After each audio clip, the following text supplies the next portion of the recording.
अपना God speech के ऊपर अपना लेक्चर शुरू है। चैप्टर नंबर 5, भूमिकाएं और जगत। इसमें हम लोग अभी 7वीं भूमिका में आए हुए हैं, 7th प्लेन पे है। इसका डिटेल हम लोग अभी अभी बताएंगे। पहले भी हमने 2 वार्ता की इसके ऊपर में, शायद आज की आखिरी वार्ता है ये। इसमें सद्गुरु की कृपा के बगैर हम 6वीं पायरी या 6वीं प्लेन जो है वहाँ से 7वीं प्लेन में जाने के लिए सद्गुरु के सिवा दूसरा उपाय नहीं है, बाबा ये कहते हैं। क्योंकि वो जो दरी है, जो वैली जो है, उसको पार करना हमको, आदमी को, या जो लोग आध्यात्मिक मार्ग में प्रगत है उनको भी वो कठिन है। सद्गुरु की हेल्प मस्ट है। और यह सद्गुरु, उसके बाद में वो जो सोल है, जो आत्मा जो है, जिसने ये पूरा प्रवास किया स्थूल जगत से, यहाँ से आगे बढ़ते बढ़ते बढ़ते 6वीं में से अभी वो 7वीं में गया है। इसके बारे में पिछले 2-3 वार्ता में हम लोगों ने उसका डिटेल वर्णन किया है। आगे में बोलते हैं कि उसको अपनी अनंत आत्मा को अपनी अनंत अवस्था जो उसकी है उसको ज्ञान हो गया जब भी सद्गुरु ने उसको 6वीं में से 7वीं में डाल दिए। आत्मा को अभी तक, हमको अभी तक ज्ञान नहीं है कि हम अनंत है। हम अनंत ही है। हमको भी वही स्थिति में जाना है आज न कल।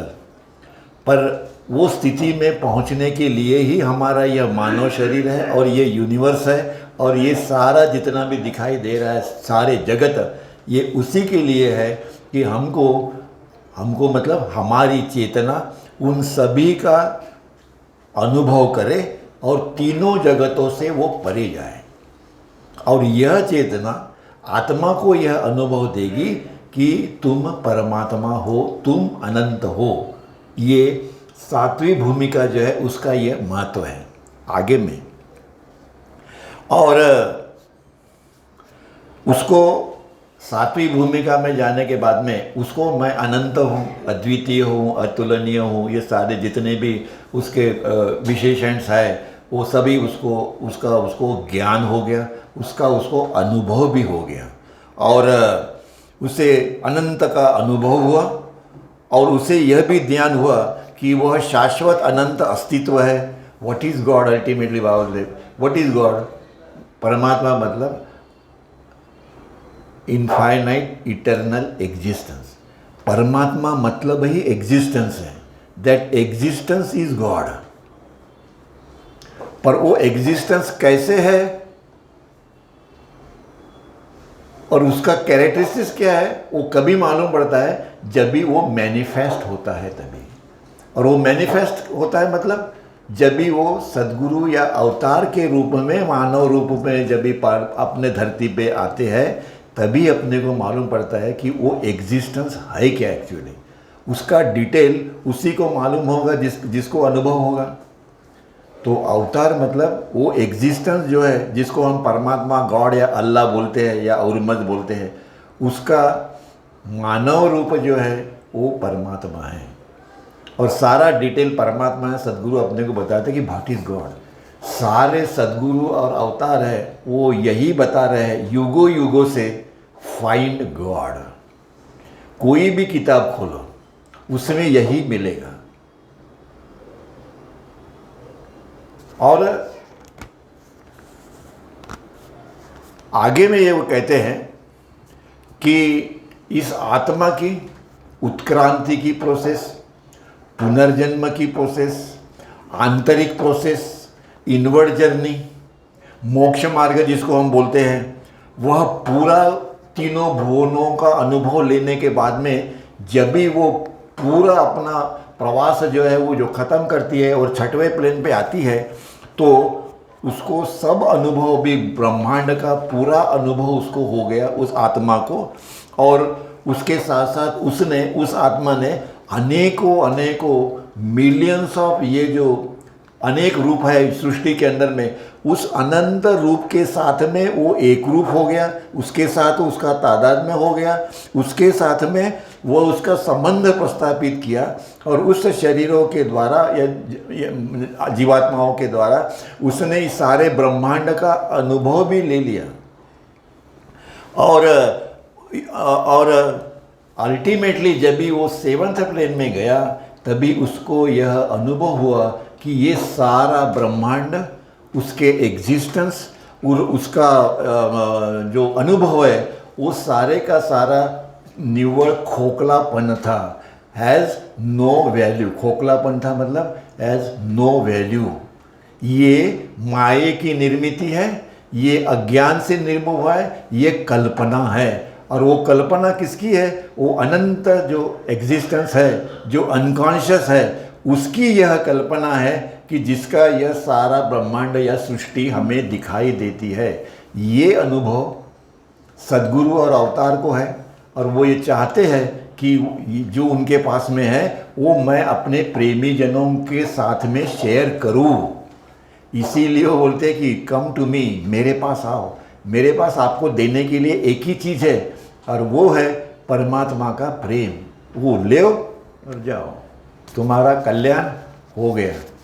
पर अपने को वो समझ में आता नहीं और इसीलिए हम लोग इतने आनंद, इतने बढ़िया होने के बावजूद भी हम लोग रोते ही रहते हैं। आगे में जब तक यह आत्मा की जो चेतना है यह अपरिपक्व है। सभी तीनों जगतों में जितने भी आत्माएं हैं सबकी चेतना अपरिपक्व है। परिपक्व चेतना किसकी है? जो 7th प्लेन में गया उसकी परिपक्व चेतना है। तो उसको उसकी हमको परमात्मा का हमें ज्ञान क्यों नहीं है? इसलिए नहीं है कि हमारी चेतना संस्कारों से घिरी हुई है। इसीलिए हमारी चेतना अपरिपक्व है, ऐसा कहा जाता है। 7वें प्लेन वाले के जो आत्माएं हैं उनकी चेतना संस्कार लेस है, परिपक्व है। और सद्गुरु की चेतना परिपक्व भी है, उसके साथ साथ उनके पास में जवाबदारी भी है, रिस्पॉन्सिबिलिटी है। क्या? कि ये जितने भी अपरिपक्व वाले आत्माएं जितने हैं, जिसको हम लोग जीवात्मा कहते हैं, उन सभी का उद्धार करो। और उसी के लिए उनका इस पृथ्वी पे आगमन है। और इसीलिए और जैसे ही यह अपरिपक्व चेतना 7वें भूमिका में जब भी वो चली जाती है तभी वो परिपक्व हो जाती है। परिपक्व होना का मतलब कि उसको मैं परमात्मा हूँ का ज्ञान हो गया। इसीलिए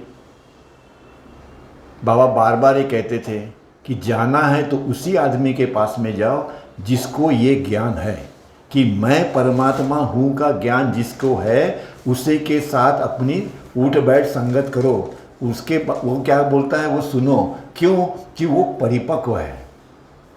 इसका ये मतलब नहीं है कि तुम साधु संत के पास मत जाओ। जिसकी अपनी जितनी भी जिसका क्वालिफिकेशन जितना होगा वो लोग वहाँ जाएगा ही, देयर इज नो डाउट। हम लोग भी साधु संतों के पास में गए हैं, पर अभी अगर हमको ये मालूम पड़ गया कि जो परिपक्व है उसी के पास में जाना है तो फिर पीछे का क्यों जाने का? नहीं जाने का। अपने को बुद्धि तो दी है। तो इसीलिए आत्मा को अपनी मूल स्थिति जो है आत्मा की, समुंदर के अंदर में जो ड्रॉप है, क्योंकि वो ड्रॉप यही सोचता था कि मैं ड्रॉप हूँ, उसको ये मालूम नहीं कि मैं समुंदर हूँ अभी तक। पर अभी उसको ये मालूम हो गया कि मेरी जो अवस्था है वो परमात्मा की अवस्था है और उस ड्रॉप ने, उस बिंदु ने परमात्मा के साथ में एक रूप वह हो गया। इसके ऊपर में एक संत जो थे उन्होंने ये लिखा हुआ है कि 100 बार तेरा दामन हाथों मेरे आया। मतलब ऐसा जो पथिक है वह जब छठवीं प्लेन में से सातवीं प्लेन में जाने के कैपेबल हो गया तो वो ये लिखता है, और उसको ये ज्ञान हो गया सातवीं प्लेन का, तो बोलता है कि 100 बार तेरा दामन हाथों मेरे आया, मेरे हाथ में तुम्हारा दामन 100 बार आया, 100 बार मैंने तुमको पकड़ा, पर जब भी मैंने अपनी आंखें खोली और मैंने देखा कि मैंने अपने ही दामन को पकड़ा हुआ है। हा? क्या बोलते हैं, देखा अपना ही गराबा मैंने पकड़ा हुआ है। मतलब मैं कहने का उसका मतलब यही है कि आत्मा ने जब वो महासागर से एक रूप हो गया तभी उसको लगा कि मैं परमात्मा हूँ का ज्ञान तो उसको हो गया, पर कभी हो गया कि मैं परमात्मा हूँ ये ज्ञान उसको तभी हो गया जब वो परिपक्व हो गया, जब वो परमात्मा की उस स्थिति से एक रूप हो गया। तो बोलता है कि there is no as such, उसका अनुभव क्या है, there is no as such as a परमात्मा this and that, I am God. उस स्थिति के अंदर में जितने भी लोग जाते हैं वो क्या बोलते हैं, आई एम गॉड। उनका अपना अनुभव क्या है कि ये सारा ब्रह्मांड मेरे में से बाहर आया है, सबका। इसमें 7 प्लेन पे जितने भी होंगे, मजूब है, ये है, वो है। क्योंकि एक बार उसका उदाहरण मैं देता हूँ ताकि अपने को कन्फर्म होगा। तो एरज भाई करके नागपुर में रहते थे, उनके यहाँ पे एक 7th प्लेन वाला वो आई एम गॉड स्टेट वाले एक बहुत बड़े मजहूब होंगे या मजहूब है, वो मेहर बाबा बाजू वाले रूम में थे। तो जब भी वो एरज भाई उनको बोलते हैं कि चलो मेहर बाबा आए हुए हैं तो आप उनके भी दर्शन कर लो, तो वो गए नहीं मजहूब वाले। क्यों?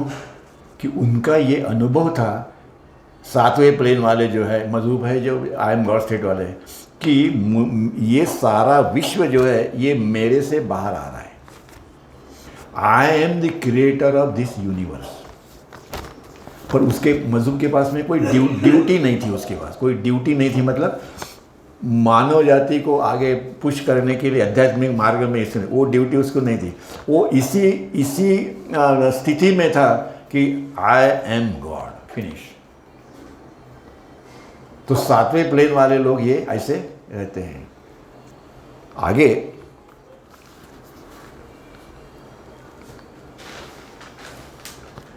जब तक मनोनाश नहीं होता, मन का पूरा नाश नहीं हो जाता, और चेतना जब तक पूर्णतः वह स्वतंत्र नहीं हो जाती। मैंने पहले ही बताया कि चेतना जो है वो इस संस्कारों से घिरी हुई होने के वजह से हमको परमात्मा का हमको ज्ञान नहीं है, और यह पूर्णतः चेतना पूर्णतः स्वतंत्र नहीं है। और इसीलिए जब वो स्वतंत्र हो जाती है तब वो अपना कार्य कर सकती है, जब तक वो कार्य नहीं कर सकती। क्यों? कि हमने देखा है कि यहाँ से लेके यहाँ तक जितनी भी भूमिका है, डिटेल हमने वर्णन इसका देखा हुआ है, वह किसी को आध्यात्मिक मार्ग में आगे पुश करने के लिए या परमात्मा का जो भी प्लान है उसको एग्जीक्यूट करने के लिए वह चेतना अभी तक परिपक्व नहीं हुई है। और इसीलिए इसका अर्थ ये होता है कि यह गहराई जो है 6 प्लेन और 7 प्लेन के अंदर जो वैली जो है, जो गहराई जो है, वो उसको पार करके 7वीं भूमिका के अंदर में जाने के बाद ही वह परिपक्व होगी और वह मानव जाति के कल्याण के लिए उनका उपयोग हो सकता है। किसी का होता है, किसी का नहीं होता है, सभी को होता है, ऐसा नहीं है। ये इसीलिए 7वीं भूमिका जो है वह हाईएस्ट ऑफ द हाई है, ऊंचे से ऊंचा। बाबा कहते हैं कि I am highest of the high, मैं ऊंचे से ऊंचा हूँ। और इसीलिए यह परमात्मा का निराकार निवास स्थान है। परमात्मा कहाँ ड्वेल होते हैं? इस स्थिति के अंदर में परमात्मा का वो निवास है, हाईएस्ट ऑफ द हाई, कि जहाँ पे वह परमात्मा कॉन्शियस है। यह परमात्मा भी ओरिजिनल स्थिति में जब भी हम लोग आएंगे, देखेंगे, लहर के बारे में मैंने लास्ट टाइम भी बताया था कि वो समुंदर में जो लहर उठती है, जो इनिशियल लहर थी, वेव जो थी, उस वेव का वह यह परिणाम है कि सारी सृष्टि का निर्माण हुआ और सभी जीवात्माओं को मैं परमात्मा हूँ का अनुभव होना चाहिए। यह परमात्मा की अपनी इच्छा, इसे गॉड्स विश जो भी होगा। आगे में वो लिखते हैं कि यह जो हाईएस्ट स्टेट है और इसको उस आत्मा को ईश्वर का साक्षात्कार हो गया। और पर कभी हुआ जब भी वह पूरी यहाँ से पूरा प्रवास करने के बाद उसको यह मालूम पड़ा कि यह कुछ नहीं है, ये मेरी अपनी कल्पना थी, इट्स माई ओन इमेजिनेशन। ये कभी मिलता है जब भी वो सातवीं भूमिका में जाता है, तभी वो आत्मा को यह अनुभव होता है, it is nothing but only my own imagination. Finish. सभी सद्गुरु अवतार का यह अनुभव है और वो बताते हैं। और इसीलिए ऐसे लोगों के पास जाके बैठो कि जिनको इसका ज्ञान है, वह बताएंगे what is the truth, what is God, परमात्मा क्या है। सारे सद्गुरु जितने भी हैं उन्होंने परमात्मा के ही गुण गाए हैं। क्यों? अगर वो ये बोलते कि ये सब गुण मेरे में है तो कोई उनके पास नहीं आता। पर उन्होंने उन लोगों को ट्रेन किया, उनको बताया कि तुम वहाँ तक चलो मेरे साथ में, मैं तुमको वहाँ तक लेके जाऊँगा। और लेके गए। सद्गुरु ने ये कार्य किया है अपने शिष्यों के लिए। और इसी प्रकार से ये सातवीं भूमिका जो है, ये किसका परिणाम है? ये सारा ये उस लहर का परिणाम है। वो विम जो थी, इनिशियल विम परमात्मा के अंदर में, जिससे ये लहर उत्पन्न हुई, उस लहर का यह परिणाम है कि परमात्मा, आत्मा को परमात्मा का अनुभव हुआ और उसने वह जो क्षेत्र जो है, वो जो ठिकान जो है, उसको उसमें वो विलीन हो गया, उसके अंदर में वो एकरूप हो गया उस स्टेट से। और उसने कल्पना का क्षेत्र पार किया, यह उसको ज्ञान हो गया। हम लोगों को यह ज्ञान नहीं है कि हम लोगों को ये भी ज्ञान नहीं है कि हम कल्पना में हैं। और ज्ञान तो छोड़ दो, पहले ये भी मालूम नहीं है। पर जो सेवंथ प्लेन में गए हुए हैं उनको यह ज्ञान है। कौन सा? कि मैं अभी कल्पना की ये जो क्षेत्र जो है, इससे मैं बाहर आ रही हूँ। इसीलिए मुझे वो रामदास स्वामी का श्लोक याद आता है, मना कल्पना कल्पिता कल्पकोटि, नभे रे नभे राम भेटी। नहीं मिलेगा, इतना जबरदस्त वो ये है। पर हम लोग को वो ज्ञान नहीं है। ऐसे नहीं है कि हमको नहीं चाहिए, चाहिए हमको, पर हमको प्रॉपर गाइडेंस नहीं है। और वो गाइडेंस कहाँ मिलेगा? सद्गुरु या अवतार, दो में से एक। अभी हमको ढूंढने की जरूरत नहीं, क्योंकि ऑलरेडी हमको मिल गए, बाबा मिल गए, तो कोई बात ही नहीं है। और इसीलिए उसको खुद ये अनुभव हुआ कि ये कल्पना है और मैं परमात्मा हूँ, आई एम गॉड। पर क्योंकि वो आत्मा परमात्मा से उसका मिलन हो गया, और इसीलिए उसको अनंत ज्ञान, अनंत शक्ति, अनंत आनंद, ये वो सब का अनुभव उसको आ गया। तो ये पांचवा जो चैप्टर जो था, जो भूमिका है और जगत, ये यहीं पे समाप्त होता है। नेक्स्ट टाइम से हम लोग चैप्टर नंबर 6 में जाएंगे। पर अभी तक हमने ये देखा, ये जो डायग्राम और इसके ऊपर से, कि आत्मा का परमात्मा से मिलन हुआ, उसको यह ज्ञान हुआ कि यह कल्पना है। उसको यह मालूम पड़ा कि मैंने जितने भी शरीर धारण किए थे, जितना भी मैंने प्रवास किया तीनों भुवनों का, इधर उधर जितना भी सब कुछ ब्रह्मांड में, वो सब होने के बाद में उसको यह ज्ञान हुआ कि यह सारी कल्पना है, ये अपरिपक्व थे, मैं ये था, मैं वो था। उसके बाद में मेरा अपना असली रूप अगर कोई होगा तो मैं परमात्मा हूँ। इस स्थिति में वो जाते हैं और वो परमात्मा के जो अनेक अनेक पहलू जो है उसको वह लोग, वह आत्मे जो है उसको वो अनुभव करते हैं। अनंत ज्ञान, अनंत शक्ति, अनंत आनंद। और बाबा की यही इच्छा थी कि उनके पास जाने तक जो रास्ता उन्होंने बाबा ने दिखाया, जो आज्ञा बाबा ने दी है, उसका पालन अगर हम लोग करेंगे तो हम लोग भी उस रास्ते पे जाते जाते वहाँ जाएंगे। ये उनका प्रॉमिस है, दैट आई प्रॉमिस यू, ऐसे बोलते हैं। कठिन है, समझने में कठिन है, आचरण में लाना भी कठिन है, परंतु बाबा बोलते कि तुम प्रयत्न करो, ट्राई इट। तुम कितने भी लोगों को समझाने जाओ वो नहीं समझेंगे, नहीं समझेंगे। उनकी गलती नहीं है, इज नॉट देयर फॉल्ट। और यही कार्य सदगुरु और अवतार करते हैं। सदगुरु का अवतार का यही कार्य है। इसीलिए बाबा बोलते मुझे पकड़ के रखो। आगे में 6th प्लेन में आगे का जो चैप्टर है वो ये निकाल के दूसरा डायग्राम हम बनाएंगे और उसमें से फिर और डिटेल इसका बताएंगे कि यह प्रवास क्यों हुआ, इसका महत्व क्या है, ये क्यों जानना चाहिए, ये क्यों जानना चाहिए कि जिसकी वजह से हमारे मन के अंदर में जितने भी डाउट है वो सारे के सारे बाजू हो जाएंगे। अवतार मेहर बाबा की जय। जय बाबा।